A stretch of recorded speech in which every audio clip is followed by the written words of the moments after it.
One of the most basic strategies for people getting into real estate for the first time is to utilize a loan from the FHA. The FHA stands for Federal Housing Administration. This is a government organization who is interested in helping people buy a place to live. While there is a lot of bureaucratic paperwork that must be completed, along with a laundry list of rules to follow, there is one benefit that makes people turn to it. All you need is a 3 to 3.5% down payment.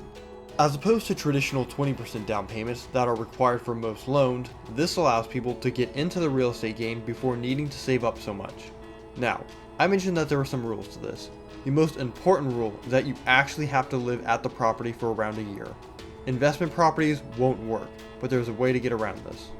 A strategy that is shared amongst investors is to get an FHA loan, wait a year for equity to build, refinance the loan into a traditional loan, and rent the property out.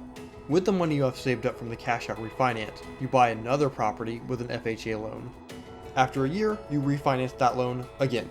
You can get an FHA loan as many times as you want, but you can only have one active. Another benefit is that properties all the way up to fourplexes count. This is because they are considered residential and not commercial.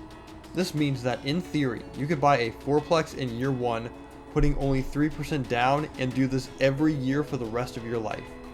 There are obvious things to think about, such as the location you are in and the fact that you would have to keep moving into a new property.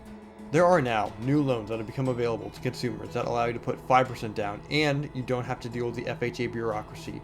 You just have to have enough cash reserves to meet the credit score requirements. This is the type of loan I use to purchase my second duplex that I currently live in.